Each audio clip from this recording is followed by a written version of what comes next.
Hi dears, ഒപ്പം സ്റ്റിച്ചിങ്ങിലേക്ക് എല്ലാവർക്കും സ്വാഗതം. അപ്പോൾ കഴിഞ്ഞ ദിവസം നമ്മൾ ആലിയ കട്ട് കുർത്തിയുടെ കട്ടിങ് കണ്ടിരുന്നു. അതിൻ്റെ ലിങ്ക് ഞാൻ മുകളിൽ ഐ ബട്ടൺ കൊടുത്തിട്ടുണ്ട്. ഈ വീഡിയോയിൽ നമുക്കിത് ഡീറ്റെയിൽ ആയിട്ട് സ്റ്റിച്ച് ചെയ്യുന്നത് എങ്ങനെയെന്ന് കാണാം. വീഡിയോ ഒരല്പം ലേറ്റ് ആയിപ്പോയി, കറണ്ട് ഒന്നും ഇല്ലാഞ്ഞ കാരണമാണ് കേട്ടോ. കസ്റ്റമേഴ്സിന് കൊടുക്കാനുണ്ടായിരുന്ന ഒന്നും കൊടുക്കാൻ പറ്റിയില്ല, അല്പം പെൻഡിങ് ആയിപ്പോയി. അപ്പോൾ അതൊക്കെ ചെയ്യേണ്ടി വന്നതുകൊണ്ട് എനിക്ക് വീഡിയോ എടുക്കാനായിട്ട് പറ്റിയില്ല. അപ്പോൾ അതുകൊണ്ട് ക്ഷമിക്കുക. അപ്പോൾ ഈ വീഡിയോയിൽ നമുക്കിത് ഡീറ്റെയിൽ ആയിട്ട് നോക്കാം. ഇതുപോലെ ഫ്രണ്ട് ഭാഗം എടുത്ത് വെക്കുക. അതിൻ്റെ മുകളിലേക്ക് നമ്മൾ ലൈനിങ് വെച്ചിട്ട് ഇതുവഴി വേണം നമ്മൾ തയ്ക്കാനായിട്ട്. അപ്പോൾ ലൈനിങ് തുണിയിലേക്ക് നല്ല വശം കമഴ്ത്തി വയ്ക്കുക. അങ്ങനെയാണ് ഇത് നമ്മൾ ചെയ്തെടുക്കുന്നത്. കറക്റ്റ് നടുക്ക് പോയിൻറ്റിന് കുത്തി വയ്ക്കുക. എന്നിട്ട് 1/2 ഇഞ്ച് വീതിയിൽ നമ്മളിത് തയ്ച്ചെടുത്തു. അപ്പോൾ നെക്കിൻ്റെ അകലം കറക്റ്റായിട്ട് നമ്മൾ എത്രയാണോ കട്ട് ചെയ്തത് അത് തന്നെ വെച്ച് കൊടുക്കാനായിട്ട് ഓർക്കണം. നടുക്കൊന്ന് കട്ട് ചെയ്യുക, എന്നിട്ട് 2 സൈഡിലും കട്ട് ചെയ്യണം. പിന്നെ ഈ സൈഡ് ഫുള്ളിങ്ങനെ മുകളിലേക്ക് നമ്മൾ ചെറുതായിട്ട് കട്ട് ചെയ്തെടുക്കണം. നൂല് കട്ടായി പോകരുത്. എന്നിട്ട് ഇത് നമുക്ക് തിരിച്ചിട്ട് കൊടുക്കാം. വേണമെങ്കിൽ നിങ്ങൾക്ക് ആ തയ്യൽ തുമ്പിലേക്ക് ഒന്ന് പതിച്ചടിക്കാവുന്നതാണ്. അപ്പോൾ ഞാനൊന്ന് തയ്ച്ച് കൊടുത്തിട്ടുണ്ട്. എന്നിട്ട് നമുക്ക് ഈ ലൈനിങ്ങിലേക്ക് നല്ല തുണി ഇതുപോലെ തയ്ച്ച് പിടിപ്പിക്കാം. വേണമെങ്കിൽ നന്നായിട്ടൊന്ന് അയൺ ചെയ്തിട്ട് ചെയ്താലും മതി. അപ്പോൾ നന്നായിട്ട് ഫിക്സ് ആയിട്ടിരിക്കും. അപ്പം നല്ല ഫിനിഷിങ് കിട്ടാൻ വേണ്ടിയിട്ട് വേണമെങ്കിൽ ക്യാൻവാസ് വെച്ചിട്ട് നിങ്ങൾക്ക് നെക്ക് ചെയ്യാവുന്നതാണ് കേട്ടോ. ഇപ്പോൾ കസ്റ്റമേഴ്സിനൊക്കെ ചെയ്ത് കൊടുക്കുമ്പോൾ അങ്ങനെ വേണം ചെയ്ത് കൊടുക്കാനായിട്ട്. ഇതിപ്പോൾ നമ്മൾ വീഡിയോയ്ക്ക് വേണ്ടിയിട്ട് എടുക്കുന്ന തുണിയാണ്. അപ്പോൾ നമ്മൾ ഫ്രണ്ട് ഭാഗം റെഡിയായി. ഇനി ഇതിൻ്റെ താഴ്ഭാഗമാണ്. കറക്റ്റ് ഇതാണ് മിഡിൽ പോയിൻറ്റ്. ഇത് നമ്മൾ ഓരോന്നായിട്ട് ചുരുക്കിയിട്ട് കൊടുക്കുകയാണ്. ഒന്നെങ്കിൽ നൂലിങ്ങനെ ഫുള്ളായിട്ട് ലെങ്ത്തിൽ തയ്ച്ചിട്ട് നീളത്തിൽ നൂല് നമ്മൾ തയ്ക്കുന്ന എല്ലാ വീഡിയോയിലും കാണിക്കത്തില്ല. എന്നിട്ട് നൂലിങ്ങനെ വലിച്ച് ചുരുക്കിയിട്ട് കൊടുക്കാവുന്നതാണ്. അതല്ലെങ്കിൽ ഇതേപോലെ ഇങ്ങനെ ഈസി ആയിട്ട് നമുക്ക് ചെയ്ത് കൊടുക്കാം. ഇതേപോലെ ഇത് സൂചി ഈ സിസറിൽ തട്ടി ഒടിഞ്ഞു പോകാനായിട്ട് ചാൻസ് ഉണ്ടാവരുത്. അപ്പോൾ അതനുസരിച്ച് വേണം വെച്ച് കൊടുക്കാനായിട്ട് കേട്ടോ. അപ്പോൾ ഇതുപോലെ ചെറിയ ചെറിയ ചുരുക്ക് നമ്മൾ ഇട്ട് കൊടുത്തു. നമ്മൾ വേണമെങ്കിൽ ഫ്ലീറ്റ്സ് ആയിട്ട് ഇട്ട് കൊടുക്കാം. അപ്പോൾ ഫ്ലീറ്റ്സ് എന്ന് പറയുമ്പോൾ ഒരേപോലെ ഇങ്ങനെ എല്ലായിടത്തും ഇരിക്കും. അപ്പോൾ അതിൽ നല്ല ഭംഗി എനിക്ക് തോന്നി ഇതാണെന്ന്.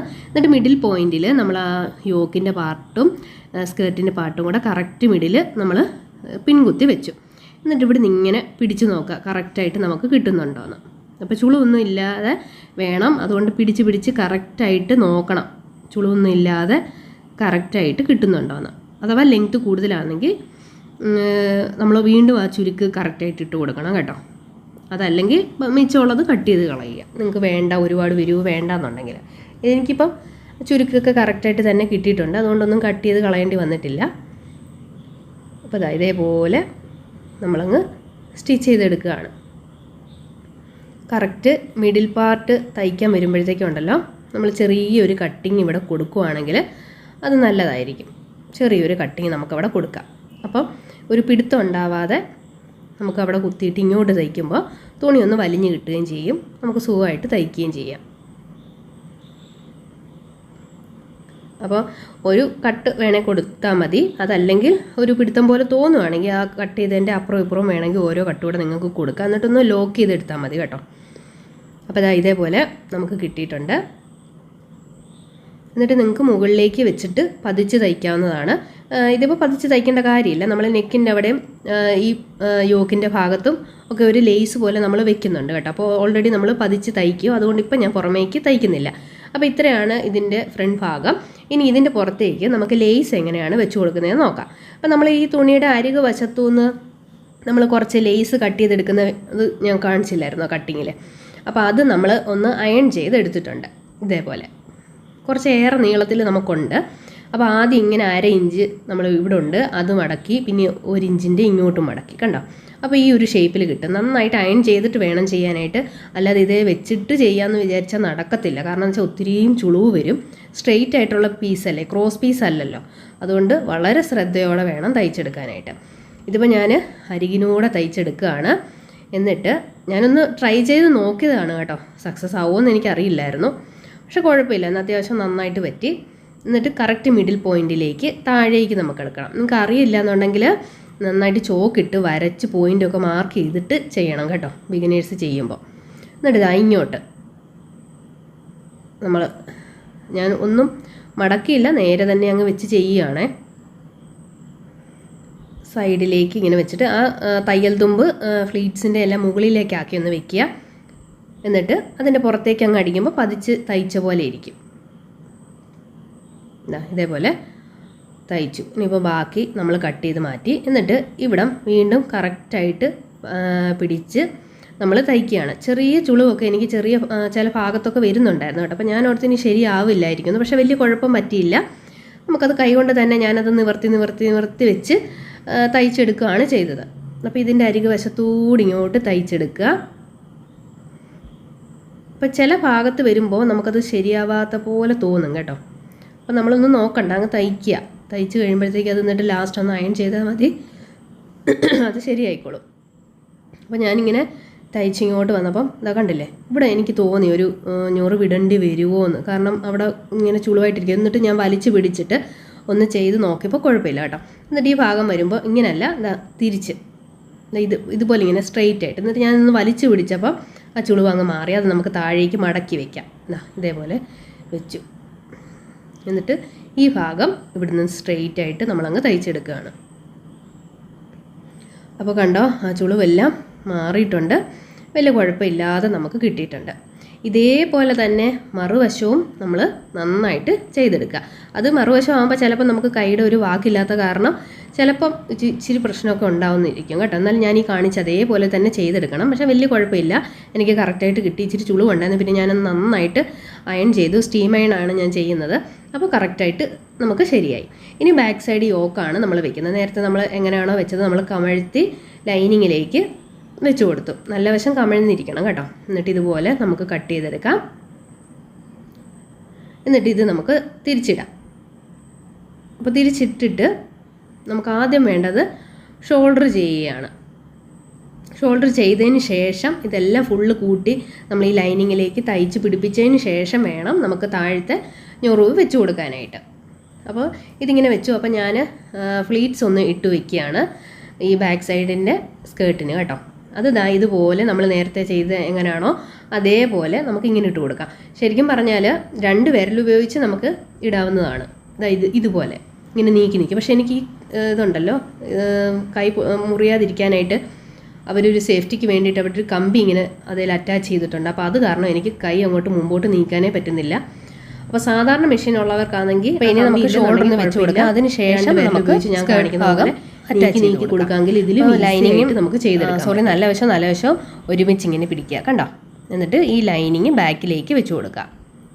അപ്പം നിങ്ങൾക്ക് അറിയത്തില്ലെങ്കിൽ ഇവിടെ ഞാൻ ഐ ബട്ടൺ കൊടുക്കാം. അതല്ലെങ്കിൽ ഒപ്പം സ്റ്റിച്ചിങ്ങിൻ ഷോൾഡർ എന്ത് നിങ്ങൾ സെർച്ച് ചെയ്യുമ്പോഴും എന്താണോ കാര്യം, ഇപ്പോൾ ഷോൾഡർ ആണെങ്കിൽ ഷോൾഡർ ഒപ്പം സ്റ്റിച്ചിങ് എന്ന് നോക്കുക, നെക്ക് ഒപ്പം സ്റ്റിച്ചിങ് എന്ന് നോക്കുക. അങ്ങനെ നമ്മൾ കൂടെ അത് അടിച്ചു കൊടുക്കണം. അപ്പോഴായിരിക്കും അത് പെട്ടെന്ന് തന്നെ കയറി വരിക. എൻ്റെ വീഡിയോസ് ഫുള്ള് അതിനകത്ത് തെളിഞ്ഞു വരുന്നതായിരിക്കും. അല്ലാതെ നമ്മളിപ്പോൾ നെക്ക് വീഡിയോ, ഷോൾഡർ വീഡിയോ എന്നൊക്കെ പറയുമ്പോഴത്തേക്കും ഉണ്ടല്ലോ, ഏതെങ്കിലുമൊക്കെ ചാനലിൽ ഇങ്ങനെ കാണിക്കും. നിങ്ങൾക്ക് എൻ്റെ തന്നെ കാണണമെന്നുണ്ടെങ്കിൽ അങ്ങനെ കിട്ടത്തില്ല. അപ്പോൾ അങ്ങനെ നമ്മുടെ ആ ചാനലിൻ്റെ പേരും കൂടെ അതിൻ്റെ കൂടെ ടൈപ്പ് ചെയ്ത് കൊടുക്കണം. അപ്പോൾ നമ്മൾ ഷോൾഡർ വെച്ച് കഴിഞ്ഞു. ഇനി ഈ ലൈനിങ്ങിലേക്ക് നമുക്ക് ഈ തുണി തയ്ച്ചു പിടിപ്പിക്കാം. അപ്പം ഞാനിത് കാണിക്കുന്നില്ല, ഫുള്ളായിട്ട് നിങ്ങളങ്ങ് തയ്ച്ചെടുത്താൽ മാത്രം മതി, പ്രത്യേകിച്ചൊന്നുമില്ല. അപ്പോൾ ഞാൻ ഫുള്ളായിട്ട് ഇത് തയ്ച്ചെടുക്കുകയാണ്. അങ്ങനെ നമ്മൾ ഫുള്ള് ലൈനിങ്ങിലേക്ക് തയ്ച്ച് പിടിപ്പിച്ചിട്ട് മിച്ചമുള്ള ലൈനിങ് പീസെല്ലാം കട്ട് ചെയ്ത് കളഞ്ഞു. ഇനി നമ്മൾ നേരത്തെ ഞൊറ് വിട്ട് വെച്ചിരുന്ന സ്കേർട്ട് പീസില്ലേ, അത് നമ്മൾ ഇതിലേക്ക് വെച്ച് കൊടുക്കുകയാണ്. അപ്പം ഞാൻ കറക്റ്റ് ലെങ്ത്തൊക്കെ ഞാനിങ്ങനെ അളന്ന് നോക്കിയിട്ട് വെക്കുകയാണ് കേട്ടോ. കറക്റ്റായിട്ട് ഒരു വസ്തു നിന്ന് അങ്ങേയറ്റം വരെ എത്തുന്നുണ്ടോ എന്ന് നോക്കണ്ടേ നമ്മൾ. അപ്പോൾ കറക്റ്റായിട്ട് തന്നെ നമുക്ക് ഞൊറിവ് കിട്ടിയിട്ടുണ്ട്. എന്നിട്ട് ഇവിടുന്ന് നമുക്കിത് സ്റ്റിച്ച് ചെയ്യാം. നന്നായിട്ട് വലിച്ചു പിടിച്ചിങ്ങനെ സ്റ്റിച്ച് ചെയ്യുക. താഴേക്ക് ഇങ്ങനെ ഞൊറിവ് ഇങ്ങനെ വലിക്കുക കേട്ടോ. അപ്പോൾ അതാവുമ്പോൾ ഇങ്ങനെ ചുളുക്ക് ഉണ്ടാവില്ല. അതല്ലെങ്കിൽ ഇങ്ങനെ ഈ ഞൊറിവെല്ലാം കൂടെ കയറി പിടിച്ച് തയ്ക്കും. അതുകൊണ്ടാണ് ഞാനൊന്ന് ജസ്റ്റ് ഞൊറിവ് കൈകൊണ്ട് ജസ്റ്റ് ഒന്ന് വലിച്ച് ഇടാനായിട്ട് പറഞ്ഞത്.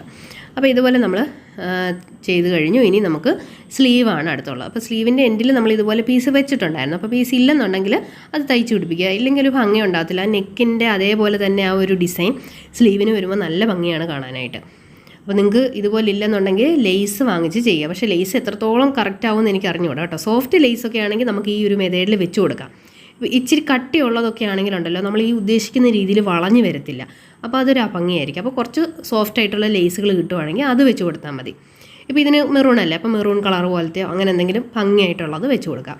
അപ്പോൾ ഇവിടെ നമ്മൾ ഷേപ്പ് ചെയ്തിട്ടുണ്ട്. 6 ഇഞ്ചിൻ്റെ അവിടെ നമ്മൾ 6.5 ഇവിടെ 6 എടുത്തു. പിന്നെ ആം ഹോളിൻ്റെ 9 ഞാൻ എടുത്തിരിക്കുന്നത്. എന്നിട്ട് കറക്റ്റ് മിഡിൽ പോയിന്റ് നമ്മൾ മാർക്ക് ചെയ്ത് ഇവിടുത്തെ വണ്ണം 9 എടുത്തു. നമ്മൾ സാധാരണ എങ്ങനെയാണോ നമ്മുടെ വണ്ണം മാർക്ക് ചെയ്യുന്നത് അതേപോലെ തന്നെ അങ്ങ് മാർക്ക് ചെയ്ത് കൊടുത്താൽ മതി കേട്ടോ. ഇനി നമുക്കിത് ഷേപ്പ് ചെയ്യാം. സ്ലീവിൻ്റെ ഇവിടെ നിന്നും നമ്മൾ സ്റ്റാർട്ട് ചെയ്ത് ഇങ്ങോട്ട് തയ്ക്കുകയാണ്. അപ്പോൾ ഞാനെല്ലാം ഫുള്ള് പിന്ന് കുത്തി വെച്ചിട്ടാണ് ചെയ്യുന്നത് കേട്ടോ, നീങ്ങി പോകാതിരിക്കാൻ വേണ്ടി. ഇവിടുന്ന് ഇതിലേക്ക് ഇങ്ങോട്ട് സൈഡിലേക്ക് അങ്ങ് കൊടുത്താൽ മതി. പ്രത്യേകിച്ച് ഒന്നും നോക്കണ്ട, സൈഡിലേക്ക് ഈ എൻഡിലേക്ക് ഇങ്ങനെ തയ്ച്ച് വന്നേച്ചാൽ മതി. കാരണം ഞുറിവുള്ളതുകൊണ്ട് തന്നെ ആ ഭാഗത്തൊന്നും ഉണ്ടാവത്തില്ല. ആ ഷേപ്പിൻ്റെ അവിടെ നിന്ന് വളച്ച് താഴേക്ക് തയ്ച്ചാൽ മതി. ഇനി മുട്ടുസൂചിയെല്ലാം ഊരി മാറ്റുക. എന്നിട്ട് വീണ്ടും ഒരു സ്റ്റിച്ച് കൂടെ ഞാൻ ഇങ്ങോട്ട് നീക്കി ചെയ്യുകയാണ്. ഞാനൊരു 3 സ്റ്റിച്ചാണ് ചെയ്തെടുക്കുന്നത് കേട്ടോ. ഇതിപ്പോൾ ഞാൻ 2 എണ്ണേ കാണിക്കുന്നുള്ളൂ. അപ്പോൾ ഇവിടെ വന്നിട്ട് ഒരുമിച്ച് ഒരുപോലെ ഒറ്റ ഇതിൽ നമ്മൾ തയ്ച്ചെടുത്താൽ മതി. മുകൾ ഭാഗം മാത്രം നമുക്ക് അഴിച്ചു വിടാൻ വേണ്ടിയിട്ട് ലൂസ് ഇട്ടാൽ മതി. താഴെ സ്കേർട്ടിൻ്റെ ഭാഗത്ത് ഒറ്റ തയ്യൽ ഒരുപോലെ തന്നെ ചെയ്യണം, അല്ലെന്നുണ്ടെങ്കിൽ അത് അഴിഞ്ഞ് പൊട്ടിപ്പോകും. മുകൾ ഭാഗം മാത്രം 1/4 ഇഞ്ച് വീതിയിൽ വെച്ചിട്ട് നിങ്ങൾ 3 സ്റ്റിച്ച് ചെയ്യണം. കാരണം കസ്റ്റമറിന് ഇടുമ്പോൾ ടൈറ്റ് ആണെങ്കിലും നമുക്കത് അഴിച്ചഴിച്ച് ഇട്ട് അവരതങ്ങ് എടുത്തോളും. വീണ്ടും സ്റ്റിച്ച് ഇട്ടില്ലെങ്കിലുണ്ടല്ലോ പിന്നെ നമ്മുടെ അടുത്ത് തന്നെ കൊണ്ടുവരും തയ്ക്കാനായിട്ട്. അതാണ് വലിയൊരു ബുദ്ധിമുട്ട്. അപ്പോൾ ഇതുപോലെ മിച്ചമുള്ള പീസ് നമ്മൾ കട്ട് ചെയ്ത് കളഞ്ഞു. കുറച്ച് തയ്യൽ തുമ്പ് ഞാൻ ഇട്ട് കൊടുത്തിട്ടുണ്ട് കേട്ടോ. ഒരു 1.5 ഇഞ്ച് ഞാൻ മിച്ചം ഇട്ടേക്കും. കാരണം പിന്നീട് വണ്ണം കൂടിയാലും അവർക്കത് വണ്ണം കൂട്ടി തയ്ച്ചെടുക്കാമല്ലോ. എന്നിട്ട് അടിഭാഗം ഇതുപോലെ ഞാൻ റോൾ ഹെം ചെയ്യുന്നില്ല, കോട്ടൺ ആയതുകൊണ്ട് ഇതുപോലെ ജസ്റ്റ് തയ്ച്ചെടുക്കുകയാണ് ചെയ്യുന്നത്. അപ്പോൾ 2ആയിട്ട് മടക്കി ഒരു സ്റ്റിച്ചാണ് ഞാൻ ചെയ്തിരിക്കുന്നത്. നിങ്ങൾക്ക് ഫുള്ളായിട്ട് നമ്മളൊന്ന് അയൺ ചെയ്തിട്ട് എങ്ങനെ ഉണ്ടെന്ന് നോക്കാം. അപ്പോൾ ദാ ഫ്രണ്ട്സ്, ഇതേപോലെ നല്ല ഭംഗിയിൽ നമുക്ക് കിട്ടിയിട്ടുണ്ട്. അപ്പോൾ ഞാൻ ജസ്റ്റ് ആ ഒരു ഞുറിവിൻ്റെ ഭാഗം ഒന്ന് അയൺ ചെയ്തെടുത്തു കേട്ടോ. എനിക്ക് ഒരു ശരിയാവുമോ എന്നുള്ളൊരു കൺഫ്യൂഷൻ ഉണ്ടായിരുന്നു തയ്ക്കുമ്പോൾ എല്ലാം. പക്ഷേ കുഴപ്പമില്ല, എല്ലാം നല്ല ഭംഗിയായിട്ട് തന്നെ നമുക്ക് കിട്ടിയിട്ടുണ്ട്. കാണുമ്പോൾ തന്നെ നിങ്ങൾക്ക് മനസ്സിലാവുമല്ലോ, നല്ല ഇതാണ്. ഫ്രണ്ടിൽ ഒരുപാട് ഇങ്ങനെ മേളിലേക്ക് ഇങ്ങനെ കയറിയിരിക്കുന്ന ഡിസൈൻ എനിക്ക് ഇഷ്ടമല്ല കേട്ടോ. അപ്പോൾ അതൊരു അഭംഗിയായിട്ട് എനിക്ക് തോന്നി. അപ്പോൾ ഇത്രയും നോർമലായിട്ട് മുകളിലേക്ക് ഇരിക്കുന്നതാണ് കുറച്ചുകൂടെ ഭംഗി. ഒത്തിരി ഇങ്ങനെ മേളിലേക്ക് ഇരിക്കുമ്പോൾ ഉണ്ടല്ലോ നമ്മുടെ ഞുറിവുകൾ ഇങ്ങനെ കൂട് പോലെ ഇങ്ങനെ മുമ്പിലേക്ക് ഉന്തി നിൽക്കുന്നതായിട്ട് പലരുടെയും ഞാൻ കണ്ടിട്ടുണ്ട്. അപ്പോൾ ഇതുപോലെ എന്തായാലും നിങ്ങളൊന്ന് ട്രൈ ചെയ്ത് നോക്കുക. വീഡിയോ ഇഷ്ടമായിട്ടുണ്ടെങ്കിൽ നമ്മുടെ ചാനൽ മറക്കാതെ സബ്സ്ക്രൈബ് ചെയ്യുക. പിന്നെ നൈറ്റി മെറ്റീരിയൽസൊക്കെ പുതിയത് വന്നിട്ടുണ്ട് ഇന്ന്. അപ്പോൾ അടുത്ത ദിവസം തന്നെ നമ്മൾ വീഡിയോ ഇടുന്നതായിരിക്കും. അപ്പോൾ thank you friends, bye bye.